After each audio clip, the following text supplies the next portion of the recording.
자, 비유동자산은 네 가지. 1년 이상 장기간 보유하는 거고, 투자자산이 있고요. 자금을 투자해서 던질 투자, 자금을 투자해서 이득을 보려고 하는 자산이고, 여기서 그 건물이나 땅이라도 비업무용으로 사오면 투자부동산이라 그래야 돼요. 그러니까 여기 투자부동산이 나오거든요. 그리고 이 유형자산이라고 나오는데, 유형자산은 형체가 있는 겁니다. 형체가 있는 거. 형체가 있는 거고요. 그 다음에 무형은 형체가 없는 거. 그리고 이 기타 비유동자산은 그 밖에 건데 대표적으로 월세보증금, 임차보증금, 그 다음에 뭐 전세권도 있고 장기미수금, 장기성급이, 이건 뭐 중요한 게 아니고 임차보증금 하나 정도만 기억하시고 전세권 요 기억하시면 되고요. 투자자산은 투자자산은 장기대여금, 장기로 돈을 빌려준다 하는 거. 그 다음에 장기로 빌려주고 이자를 받는 거죠. 투자부동산은 뭡니까? 투자부동산은 부동산인데 비업무용, 비업무용으로 쓰는 거예요. 비업무용으로 쓰는 거. 그거를 투자부동산이라 그럽니다. 그래서 여기 투자부동산까지 했고요. 그 다음에 장기금융상품은 장기 투자를 하는 거예요. 은행에다가 장기 투자를 하고 거기서 뭐 펀드나 뭐 이런 거를 1년 이상 장기 보유하는 거고요. 매도 가능 증권이 중요합니다. 여기다 써놓으세요. 1년 이상 장기 투자 목적. 여기 지금 매도 가능 증권이 밑에 있는데 단기 매매 증권이나 만기 보유 증권, 요것이 아닌 지분 증권을 말하는데, 여기서 보통 이 투자 자산에 들어가는 매도 가능 증권은 1년 이상 장기간 국사공주를 보유한 겁니다. 1년 이상 장기간 국사공주를 보유한 겁니다. 장기간 보유예요. 그리고 만기 보유 증권은 이제 만기까지 보유하는 거죠. 그 다음에 유형자산은 건물이나 토지, 비품, 자동차, 그 다음에 현재 건설 중에 있는 거, 그 다음에 구축물은 담벼락 같은 거, 선박은 백, 그리고 이제 무형자산은 영어권, 요건 이제 권리금이라 그랬죠. 그 다음에 산업재산권은 특허권, 실용신앙권, 의장권 이런 거예요.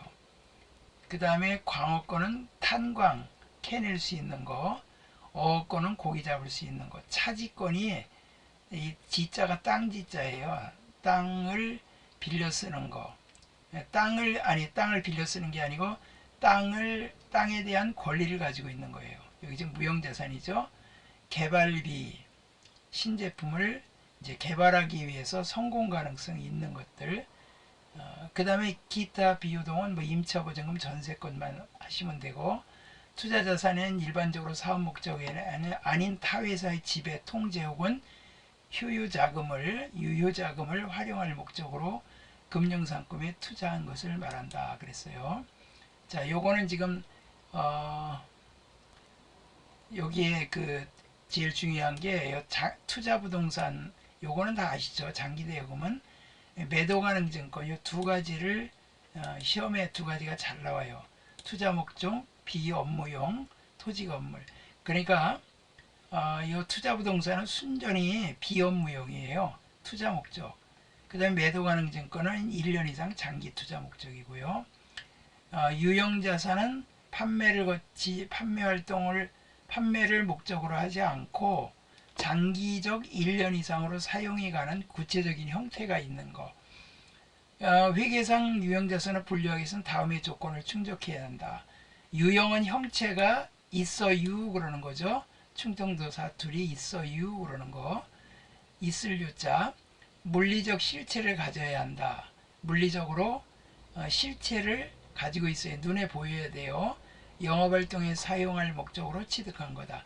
그러니까 토지나 건물이라고 하면 이거를 영업활동, 업무용 사용하는 이 토지나 건물을 이게 토지 건물로 하지, 만약에 우리가 투자 목적의 비업무용 토지 건물 그러면 투자 부동산이라 그래야 됩니다. 그 다음에 단기간 사용하는 게 아니고 장기간 사용하고요. 그 다음에 이제 유형자산의 종류는 토지, 이게 대지가 있어요. 집 짓는 땅. 그 다음에 임야 있죠. 임야, 산, 논답, 밭하고 논이죠. 밭전자, 논답자. 잡종지 같은 경우는 이제 공항이나 자동차 운전학원 같은 거, 여러 가지 이제 이런 것들을 말하고요. 건물은 그 건물에 부착된 이런 거 전부 다 이겁니다. 기계장치는 운송설비, 기타 부속설비, 차량 운반은 자동차, 비품은 업무용으로 쓰는 뭐 사무실에 있는 것들 다 비품이라 그래요. 에어컨, 냉장고, 뭐 소파 이런 거. 건설 중인 자산은 건설을 위해 지출된 비용, 도급금액, 이자도 포함합니다. 여러분들 건물 빌딩 지면은 은행에서 돈 빌려 쓰잖아요. 그 이자도 여기다 포함했다. 건설 중인 자산으로 분개했다가 완공이 되면 건물 계정으로 바꿔줍니다. 선박은 막 배니까. 자, 유형자산의 취득. 유형자산의 취득이라고 되어 있어요. 유형자산을 사온 경우를 말해요. 유형자산을 취득하면 유형자산의 취득금액에 구입수수료, 취득세, 등록세, 등기비용, 정지비용. 여기서 그 정지비용은 스톱이란 뜻이 아니고, 요 정지비용은 뭐냐면 그거예요. 땅지자, 고를 정자, 땅을 평평하게 하거나 하수도를 매설하거나 하는 거예요. 하수도를 매설하거나 하는 거, 이런 것들을 말합니다. 그 다음에 설치비, 시운전비, 뭐 운전을 해봐야 되겠죠. 사온 것 되는가 안 되는가. 그 다음에 하역비, 배에 내리는 거, 관세, 세관에 내는 거, 전부 다 그 포함입니다. 이거 다 더해요. 우리가 그 취득원가에 포함하지 않는 것 딱 하나 있죠. 뭐였습니까? 단기매매 증권 살 때 수수료 비용은 영업의 비용이라 그랬죠. 자, 그 다음에 유형자산의 감가상각. 유형자산을 감가상각을 합니다. 유형자산을 감가상각을 해요. 유형자산을 감가상각을 하면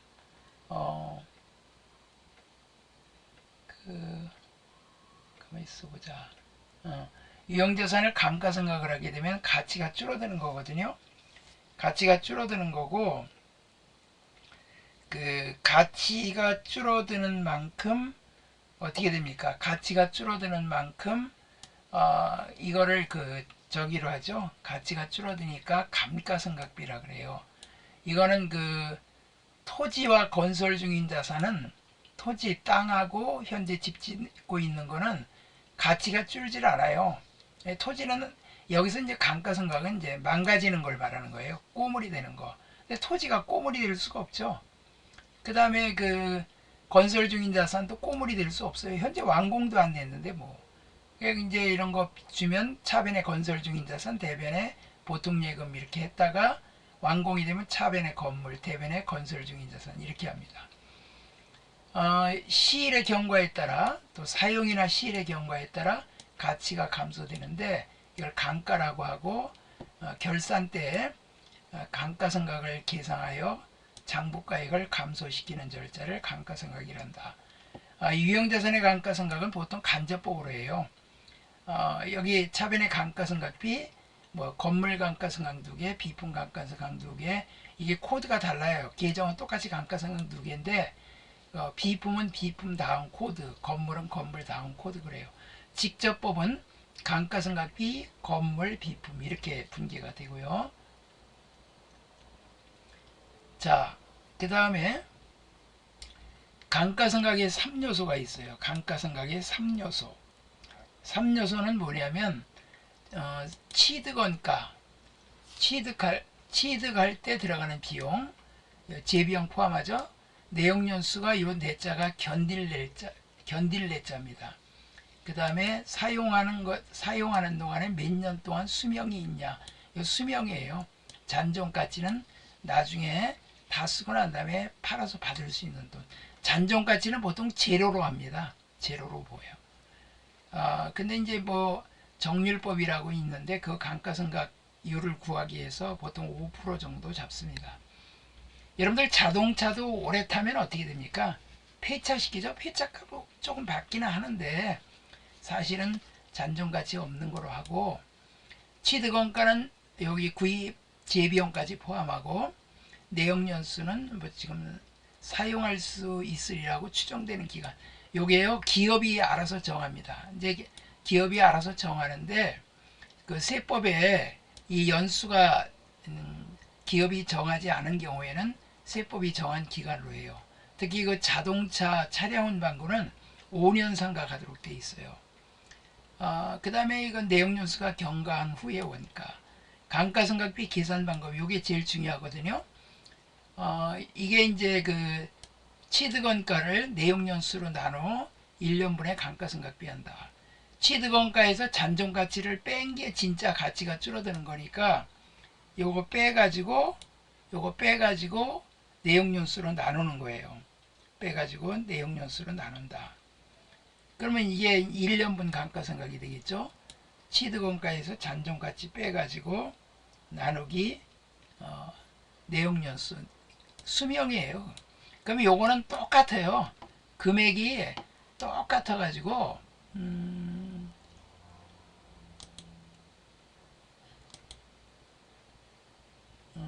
금액이 아주 똑같아요.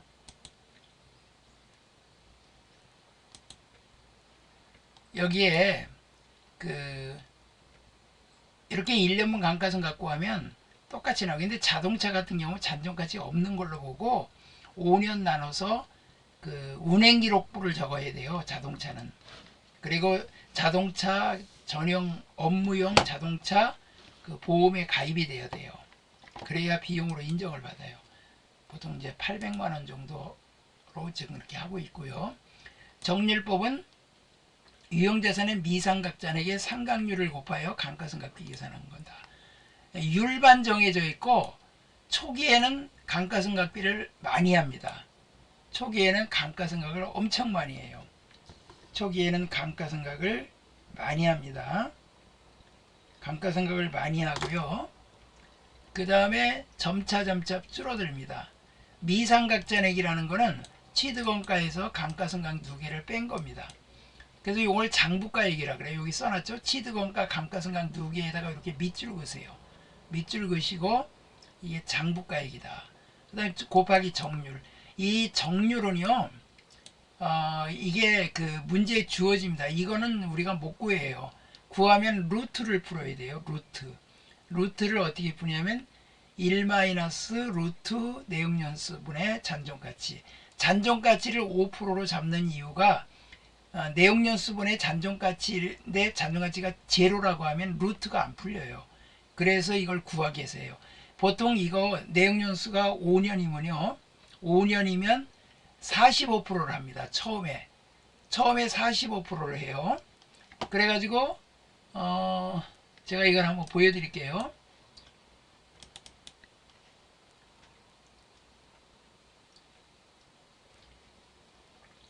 (45%를) 하는데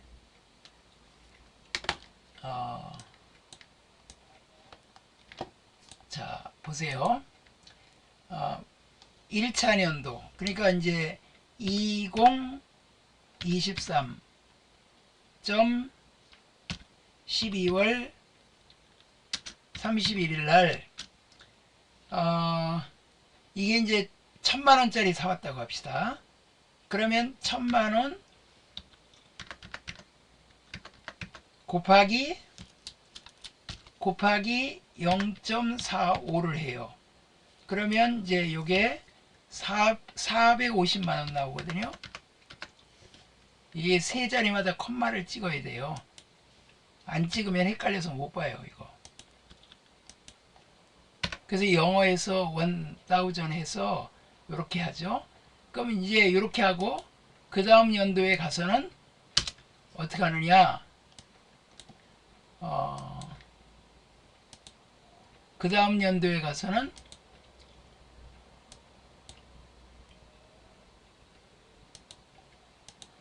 이제 1차 년도예요. 요게 1차 연도. 1차 연도. 이게 시험에 나오기 때문에 지금 이렇게 설명드리는 거예요. 자, 2차 년도에는 그러니까 2024점 12월점 31일 날 2차 연도. 2차 연도 감가상각을 하면 어떻게 하느냐? 취득원가에서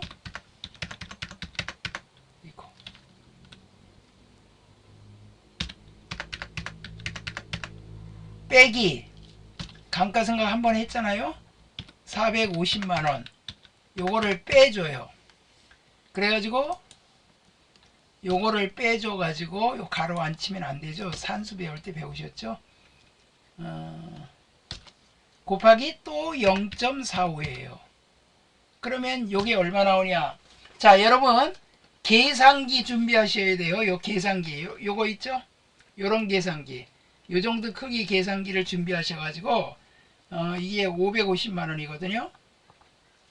곱하기 0.45 하니까 2475가 나와요. 2475. 자, 그러면 3차 년도는 어떻게 될까요? 3차 년도는 2025년 12점 31일 날 3차 년도는 자, 여기에서 지금 1000만원 빼기 450만원 한 거 빼고 요거 두 개 요거 두 개 요거 다 빼야 돼요.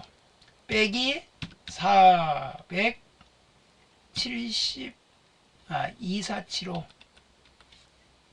2475 곱하기 0.45 숫자키 없으면 힘듭니다. 회계는 요 계산기 꼭 있어야 돼요. 계산기 꼭 있고 숫자키도 있어야 됩니다. 그러면 이거는 그 1000만원에서 여러분 빨리 계산해 봐요. 그러니까 이제 550만원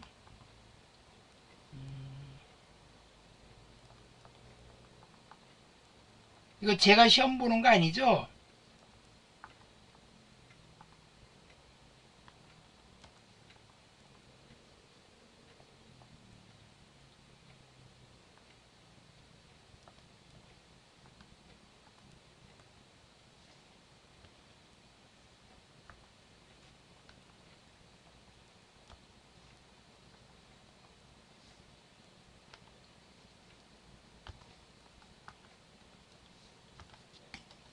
요게 136만 1250원.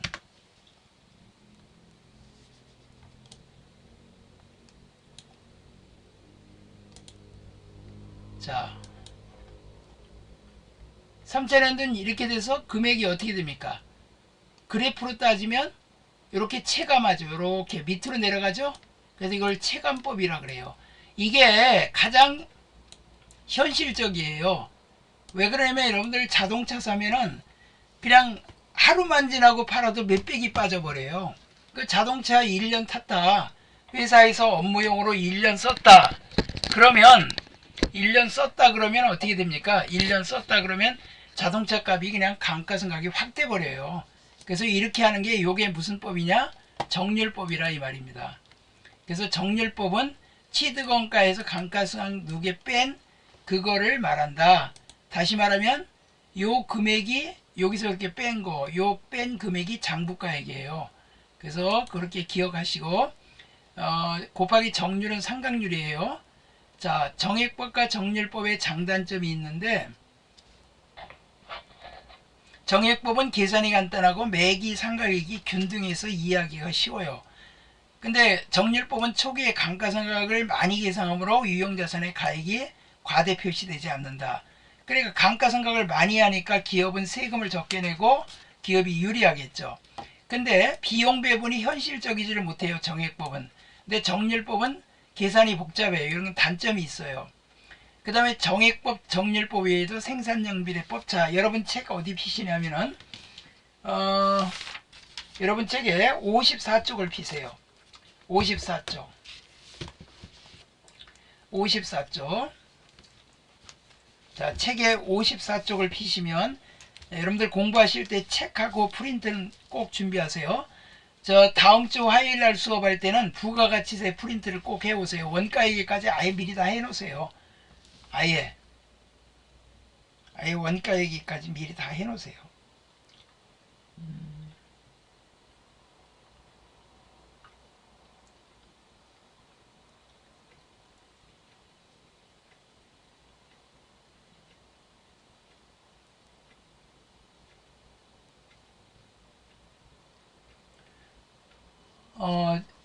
자, 여기에 그 책에 보시면 그 54쪽에 보세요. 정액법 맨 위에 있죠?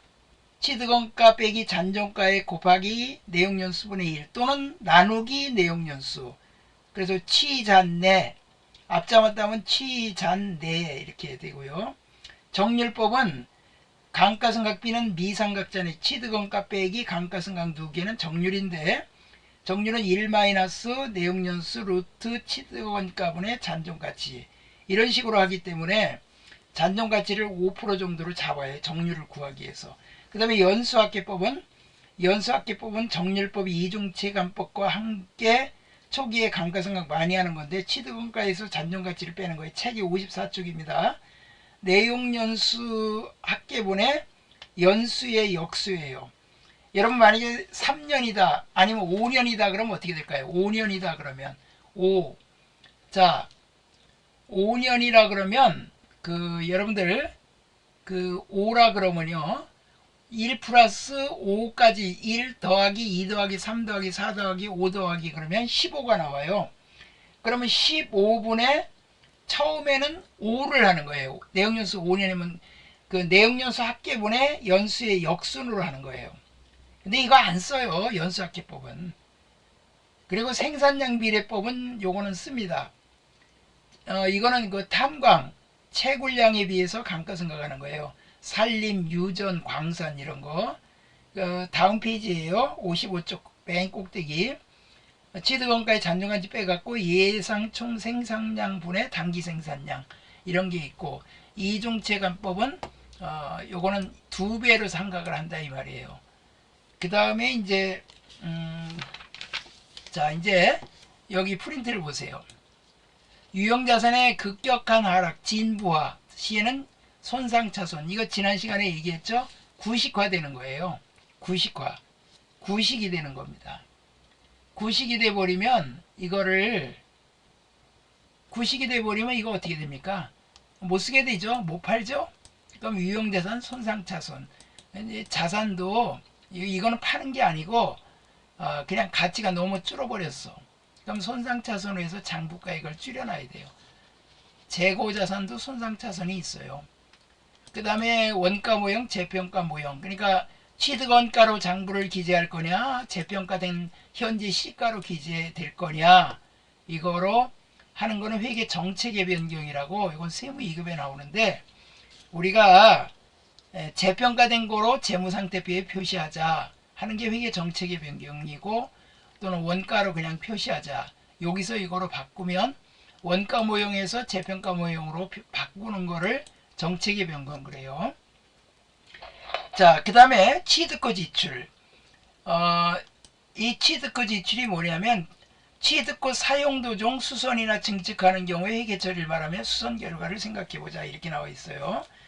자, 여기서 증축이나 확장, 가치 증가, 내부 구조의 변경, 내용연수 연장, 원인을 가져오는 지출로서 건물에 가산한다. 여러분들 저 엘리베이터가 없는 건물에 엘리베이터 설치하게 되면 건물의 가치가 올라가요. 그러면 이거는 그 수선비라 그러면 안 돼요. 건물로 가산해 줘야 됩니다. 그 다음에 자동차의 엔진을 갖다가 교체를 해버렸어. 새 거로. 그러면은 자동차 가치가 올라가죠. 그럼 이건 차량 운반고. 근데 수익적 지출은 원상회복이나 능률 유지를 위한 지출로 수선비로 처리한다. 그러면 그냥 차변의 수선비, 대변의 현금. 그런데 자동차를 수리하면 차량 유지비, 현금 이럽니다. 자, 그럼 이제 이 분계를 하고요. 한번 해봅시다. 자, 분계를 해봐요. 이제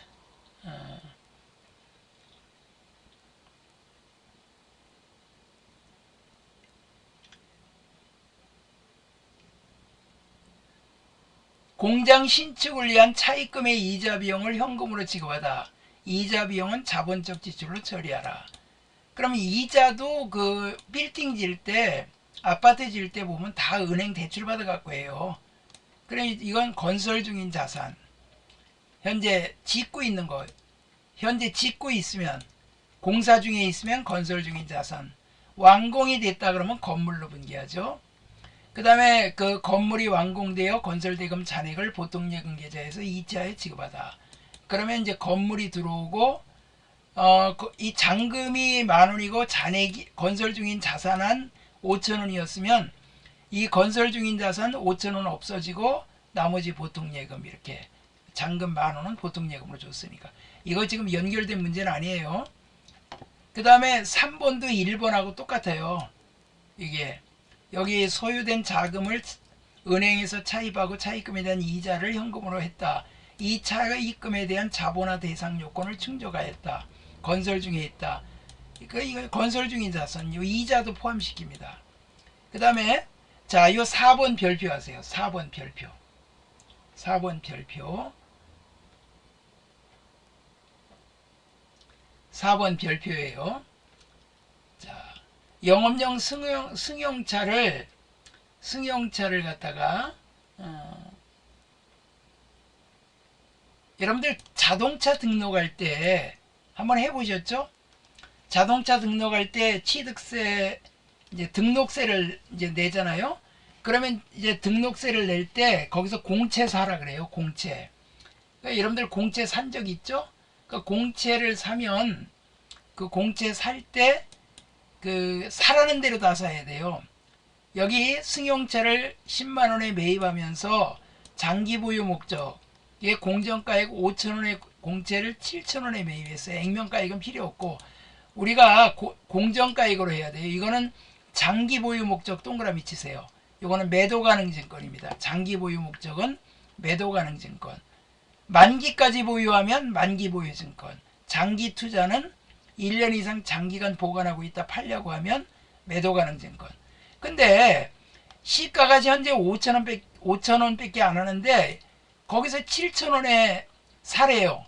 그럼 여러분들 왜 시가가 지금 5,000원인데 왜 7,000원에 사라 그럽니까? 그러면 그럼 등록하지 마세요 그런다고. 그래 꼼짝없이 내야 돼. 그럼 2,000원 더 주고 등록을 했잖아요. 그럼 이건 자동차 등록할 때 생긴 거라 이 2,000원을 차량 운반부에다 가산합니다. 이거 10만 원에다가 요 공정가액을 초과한 금액을 가산해요. 그리고 현금이 나가요.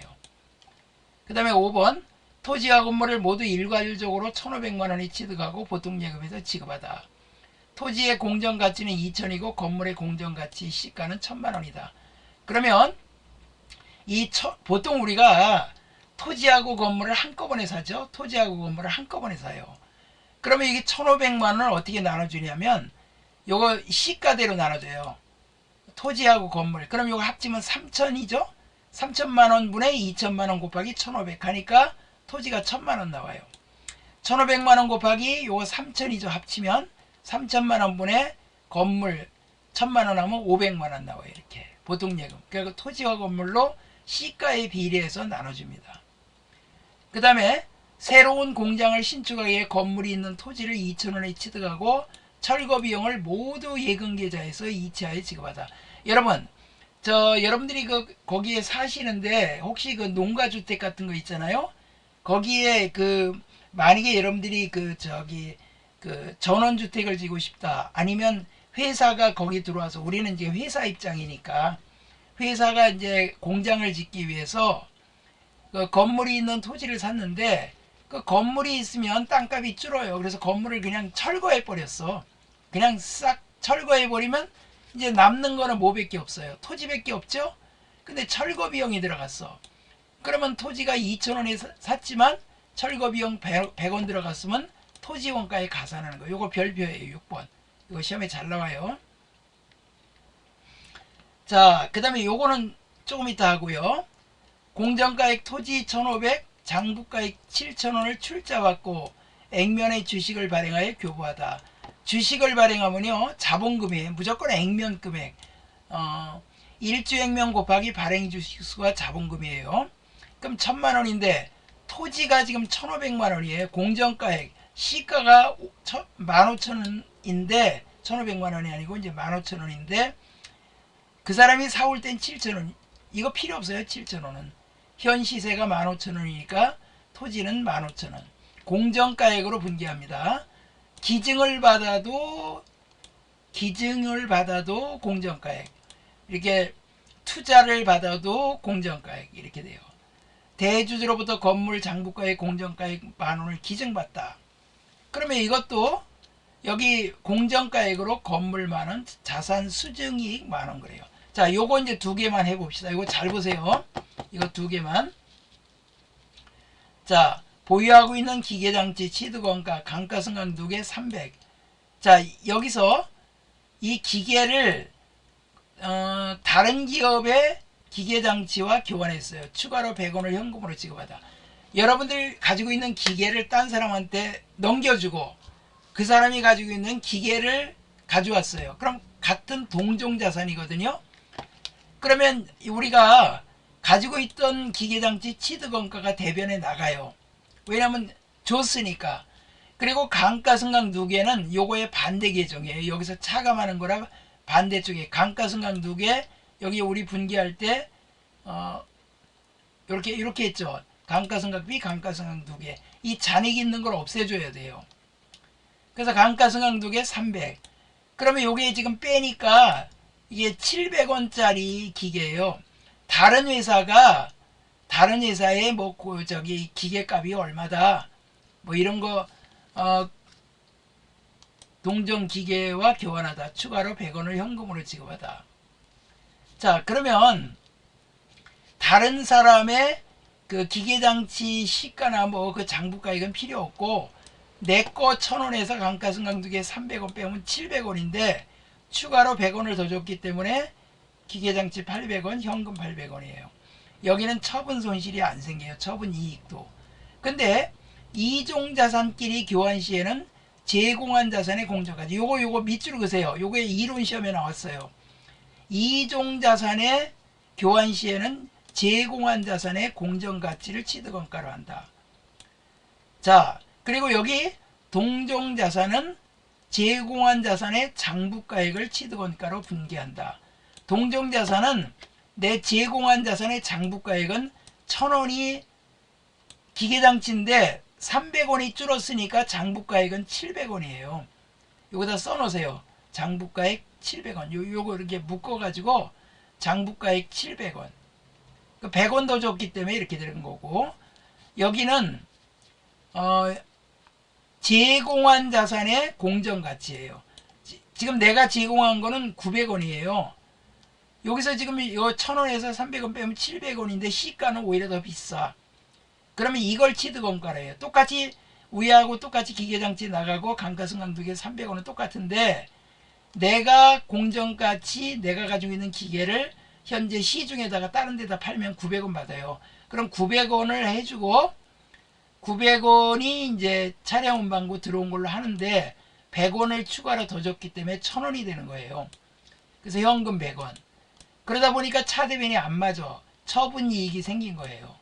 그러니까 이종자산의 교환은 제공한 자산의 공정가치를 취득원가로 한다. 그래서 처분 손익이 발생한다. 이거 기억해 두시기 바랍니다. 그 다음에 유형자산의 처분. 자, 유형자산을 팔았어요. 이거 갖고 설명할게요. 자, 여기 보세요. 장부가액은 취득원가에서 감가상각 두개 뺀데, 그럼 취득원가가 50만원짜리인데 감가상각 두개가 20만원짜리예요. 그러면 건물이 50만 원이 나가요. 그 다음에 감가상각 두 개가 차변에 20 들어와요. 그리고 현금이 31만 원 들어와요. 그러면 여기 만 원이 이익 받죠? 처분이익 만 원. 근데 50만 원짜리가 나갔는데 감가상각 두 개가 20만 원이야. 똑같아요 이거는. 그런데 처분가액이 요건 31만 원인데 27만 원 받았어. 그럼 나머지 처분 손실. 요거 팔을 때 반을 가는데 실 가는 거예요. 반을 가는데 실 가는 거. 건물이 나갔어요. 그러면 건물이 나가서 팔면 건물에 딸린 감가상각 두 개를 없애줘야 돼요. 옛날에 그 종들이 있을 때는요. 주인이 어디 나가면 종들도 따라 나가요. 비서들도. 지금도 비서들 따라 나가잖아요. 자, 이렇게 됐습니다. 그 다음에 무형자산은 형체가 없는 거예요. 그리고 여기 철거에도 처분 손실이 생긴다. 이건 뭐냐 하면 내가 쓰던 건물, 이거는 돈을 받고 팔았잖아요. 돈 받고 팔질 않고 그냥 내가 폐기 처분했어. 그러면 처분 손실 이렇게 돼요. 그냥 돈 받은 거 없어. 돈 받은 거 없으면, 이거 받은 거 없으면 그냥 무조건 다 처분 손실 또는 폐기 손실. 저는 그 폐기 손실로 했어요. 분개를 폐기 손실로. 자, 아까 그 철거는 이건 쓰던 건물을 철거하면 처분 손실인데, 아까 이거 토지와 건물을 사가지고 기존 건물을 철거한 거는 토지 원가에 가산해요. 왜냐면 토지밖에 없으니까. 근데 이거는 쓰다가 파는 거, 쓰다가 철거한 거, 그런 거는 내 자산을 철거하면, 아까는 그 다른 사람이 토지와 건물 가지고 있던 거를 내가 사가지고 건물을 철거하면 그 철거비를 취득원가에 가산하지만, 뭐 철거할 때 철근 같은 거 팔아서 난 이익은 또 그 철거비에서 빼야 되겠죠. 근데 이건 내가 쓰던 건물을 그냥 철거해 버리면 돈 한 푼도 못 받았기 때문에 몽땅 다 처분 손실이에요. 자, 무형자산은 형체가 없는 거예요. 재화의 생산이나 용역의 제공, 타인에게 임대 관리의 목적으로 기업이 보유하고 있으며 물리적 형태는 없어요. 임대 목적도 마찬가지예요. 기업이 통제하고 있으며 미래의 경제적 효익이 있고 취득원가를 신뢰성이 있게. 임차권리금도 무형자산이에요. 요거를 보시면 요거 영어권 별표. 이게 권리금이에요. 권리금 써놓으세요. 권리금. 여러분 저 가게 같은 거 인수하면 어떻게 됩니까? 비싸게 주고 사죠? 가게 인수하면 비싸게 주고 사요. 자, 다른 기업을 인수하거나 합병할 때 순자산가액을 초과하여 지급한 부분을 영업권이라 한다. 자, 유상취득만 인정합니다. 자기가 창설한 영업권은 인정 안 돼. 이게 뭔 소리냐면 내가 다른 회사를 비싸게 주고 샀어요. 그 저기 가게를 샀는데 그 가게 가치가 5천만 원밖에 안 되는데 1억을 주고 샀어. 1억이 권리금이야. 그게 영업권이야. 이 영업권은 상각을 해야 돼요. 5년 동안 상각해서 없애줍니다. 근데 자기가 창설한 영업권은 인정 안 돼요. 이게 뭐냐면 옛날에 그 텔레비전에 나왔는데 그 저 대포집에 그 이렇게 연탄불 이렇게 올려놓고 먹는 그런 그 고깃집이에요. 근데 대박집이야. 근데 어떤 그 할아버지가 있더라고. 그 권리금이 한 몇억 붙었나 봐요. 근데 그 할아버지가 그거를 팔지 않고 가지고 있는 거야. 그냥 가지고 있어요. 내가 이거를 팔면 얼마를 더 받을 수 있다 하고 자기가 창설한 영업권은 인정이 안 돼요. 이거는 우리 동네 이디야 커피숍이 있거든요. 이디야 커피숍이 잘 돼요. 그래서 내가 물어봤어. 하루에 매출이 얼마나 돼요? 그랬더니 한 70만 원 된대요. 몇 년 전에. 그러면 한 달이면 30일 다 근무하면 2,400. 집세가 한 300밖에 안 나가거든요. 그러니까 그 젊은 아가씨야.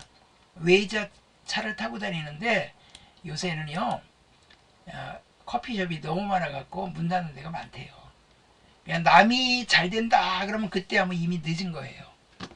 저 네이버 그 저기 사이트 있잖아요. 여러분 지금 네이버로 이거 하잖아요. 그 사람 미국에서 공부하고 홈페이지 하나 개발한 거야. 네이버 홈페이지. 그 지금 재벌됐잖아요. 몇 조라 그러더라고. 근데 요새는 또 재벌들이 많이 생기죠.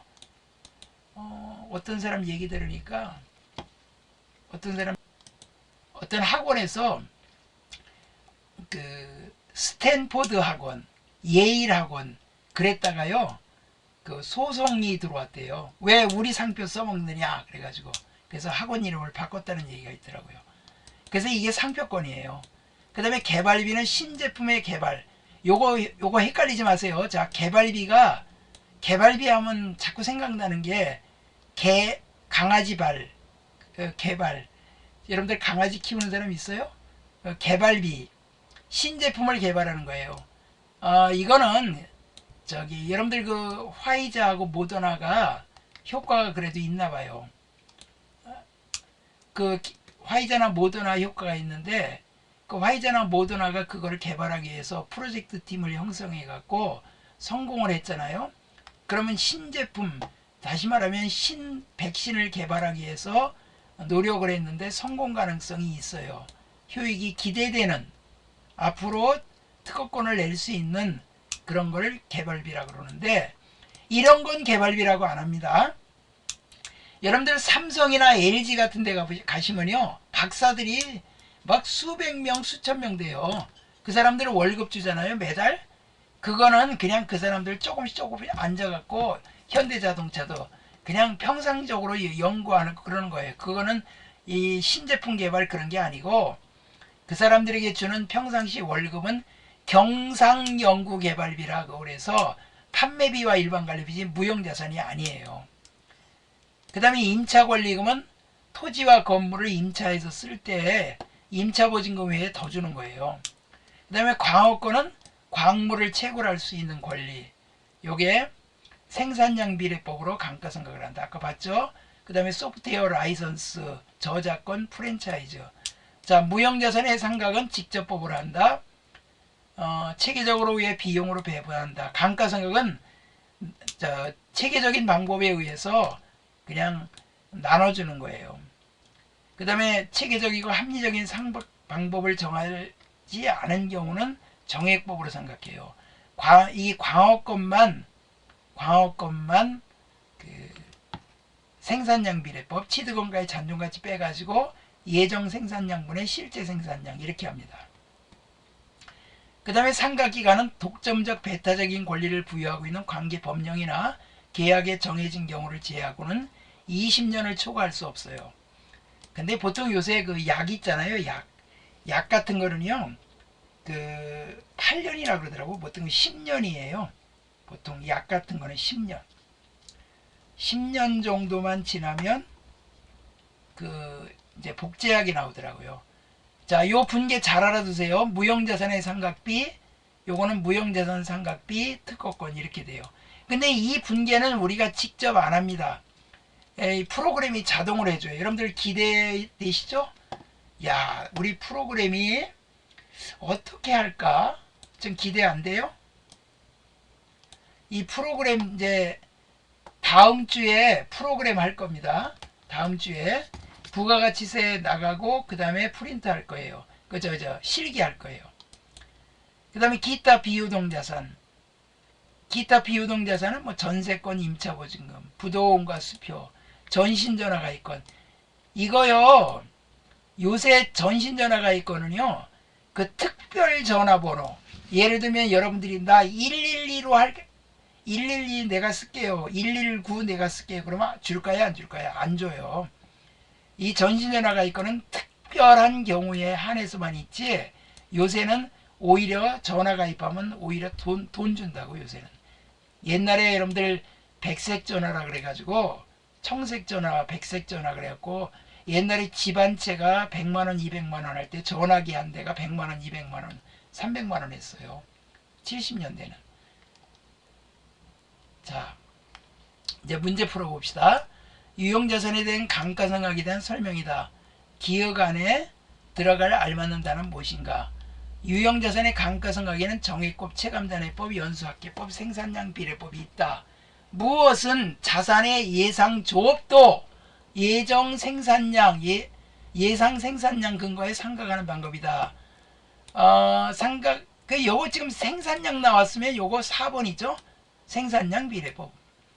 감가상각 방법은 해당 자산으로부터 예상되는 미래 경제적 효익의 소멸 형태에 따라 선택하고 소멸 형태가 변하지 않는 한 매기 계속 적용한다. 그러니까 이 감가상각 방법은 똑같이 해야 돼요. 항상 법인은 이 감가상각을 똑같이 정액법을 썼으면 정액법, 정렬법을 썼으면 정렬법. 그렇지 않으면은 이제 바꾼다고 또 말을 해야 돼요. 자, 이거는 이제 생산량 비례법이고, 문제 2번. 고정자산 관리대장에 의하여 2022년 말 감가상각비. 요 제조원가 동그라미. 제조원가 동그라미. 자, 여기 제조원가가 요거예요. 요 생산부 요거 동그라미. 영업부는 판관비고 요거예요. 요거. 그런데 여기 정액법을 쓰라 그랬죠? 정액법은 어떻게 할까요? 취득가액 3천만원 빼기 500만원. 그러면 2,500만원 나오죠? 2,500만원 나오는데 나누기 내역연수 5년으로 나눴어. 자, 그럼 5년으로 나누게 되면 얼마가 돼요? 500만원 나오죠? 답이 500만원이에요. 왜냐면 현재 올해 2022년도 감가상각이잖아요. 그러면 2019년에 사왔으면 19년도 상각했고 20년도 상각, 21년도 상각, 22년도 상각인데 1년 다 썼기 때문에 그냥 이렇게 하는데, 그랜저 같은 거는 22년 3월 올해 이제 여기에 23년으로 이제 바꿔야 되겠네. 23년 3월 1일 요거 23년, 그 다음에 요거 23년. 그러면 6,500에서 1,500 빼면 5,000이죠. 곱하기 나누기 5 한 다음에 여기 있죠. 나누기 5 한 다음에 12분의 10이에요. 왜냐면 3월 1일 날 샀으니까 12달 중에 10달을 쓴 거야.